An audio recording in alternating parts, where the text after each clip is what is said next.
السلام علیکم۔ ولائی T V U S سے ہیڈ لائن کے ساتھ میں ہوں محمد ثقلین۔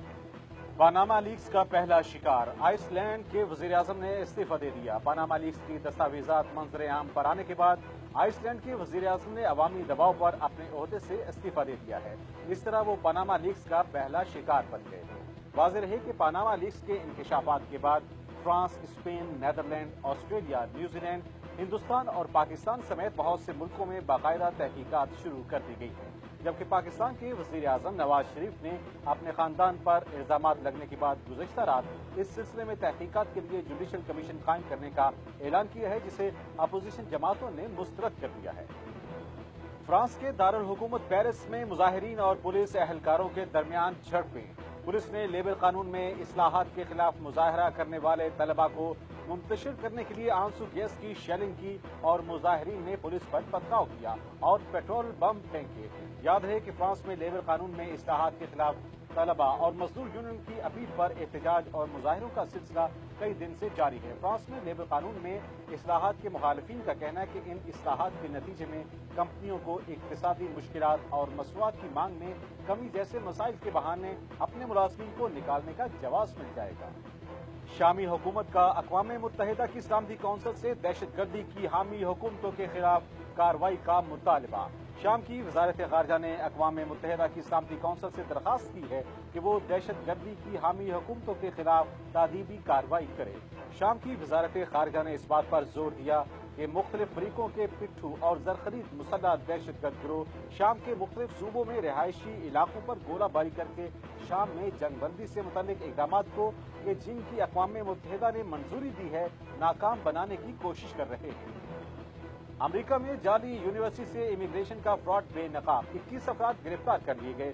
حکام کے مطابق گرفتار افراد نے اسٹوڈنٹ یا کام کرنے کے لیے ویزے کے حصول کے خواہش مند کم سے کم 1000 غیر ملکیوں کے لیے بروکر کا کام کیا۔ اس منصوبے کے تحت آنے والوں میں زیادہ تر کا تعلق چین اور انڈیا سے تھا۔ امیگریشن حکام ان غیر ملکیوں کو معاملات دیکھیں گے، تاہم ان کے خلاف مقدمہ قائم نہیں کیا جائے گا۔ صحت کی عالمی تنظیم ورلڈ ہیلتھ آرگنائزیشن نے کہا کہ سعودی جارحیت کے نتیجے میں یمنی عوام کی ناگفتہ بے صورتحال ہے۔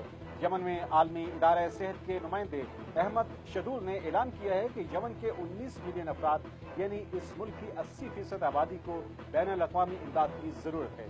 یمن کے 14 ملین شہریوں کو ابتدائی ترین طبی سہولیات بھی میسر نہیں ہیں۔ یمن میں 28% طبی مراکز بند پڑے ہیں اور ملک کے 14% طبی مراکز میں 50% سے بھی کم عملہ کام کر رہا ہے۔ اس لحاظ سے یہ انتہائی خطرناک اور ہولناک اعداد و شمار ہے۔ پاناما لیکس کے سنسنی خیز انکشافات کے بعد پاکستان کی سیاسی جماعتوں کا وزیر اعظم محمد نواز شریف سے استعفے کا مطالبہ۔ پاکستان کی سیاسی جماعت تحریک انصاف کی طرف سے رکن اسمبلی شیریں مزاری نے عمران خان، شاہ محمود قریشی، جہانگیر ترین سمیت دیگر کے دستخطوں سے تحریک التوا جمع کرائی۔ تحریک میں مطالبہ کیا گیا ہے کہ پاناما لیکس میں وزیر اعظم نواز شریف اور ان کے اہل خانہ سمیت دیگر افراد کے نام آئے ہیں، اس لیے ایوان کی کارروائی معطل کر کے پاناما لیکس پر بحث کروائی جائے۔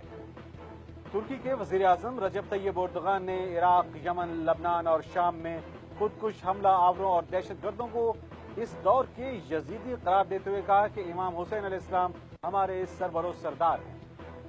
سرفراز مرچنٹ کی جانب سے الطاف حسین کے متعلق منی لانڈرنگ، راہ سے تعلقات اور پاکستان مخالف سازشوں میں ملوث ہونے کے بیانات کے بعد ڈی جی ایف آئی اے نے چارج شیٹ تیار کر دی ہے، جسے جلد وزیر داخلہ چودھری نثار کے حوالے کیا جائے گا۔ مجلس وحدت المسلمین پنجاب کے سیکرٹری جنرل علامہ عبدالخالق اسدی نے کہا ہے کہ پنجاب اور بالخصوص جنوبی پنجاب میں دہشت گردوں کے خلاف سیکیورٹی فورسز کے آپریشن قابل تحسین ہیں۔ ملکی حالات کے تناظر میں اس طرز کے آپریشن کی ضرورت بہت پہلے سے تھی، تاہم سانحہ لاہور کے بعد پاک فوج کی سرکردگی میں ہونے والے آپریشن میں بڑے بڑے دہشت گردوں کی گرفتاری اس بات کا ثبوت ہے کہ جنوبی پنجاب دہشت گردوں کی آماج کا بن چکا تھا۔ مجلس وحدت المسلمین کے رہنما و رکن گلگت بلتستان اسمبلی ڈاکٹر حاجی رضوان علی نے کہا ہے کہ حالیہ بارشوں نے پورے گلگت بلتستان میں تباہی مچا دی ہے، ایسے میں حکومت کی ذمہ داریوں میں اضافہ ہوتا ہے۔ حکومت کو بارش سے متاثرہ افراد کی فوری بحالی کے لیے دن رات کام کرنے کی ضرورت ہے۔ ملائیشیا کے شہر ایپو میں جاری 25ویں سلطان ازلان شاہ ہاکی ٹورنامنٹ میں 7 ٹیمیں مد مقابل ہیں۔ ٹائٹل اپنے نام کرنے کے لیے Pakistan, Bharat, Australia, Malaysia, New Zealand, Canada اور جاپان کی ٹیمیں شامل ہیں۔ ایونٹ کے اپنے پہلے میچ میں پاکستان کا مقابلہ کینیڈا سے ہوا، جو گرین شرٹس نے 1 کے مقابلے میں 3 گول سے اپنے نام کیا۔ یہ تھی ہیڈ لائنز۔ مزید خبروں کے لیے دیکھتے رہیے ویرائٹی ٹی وی USA۔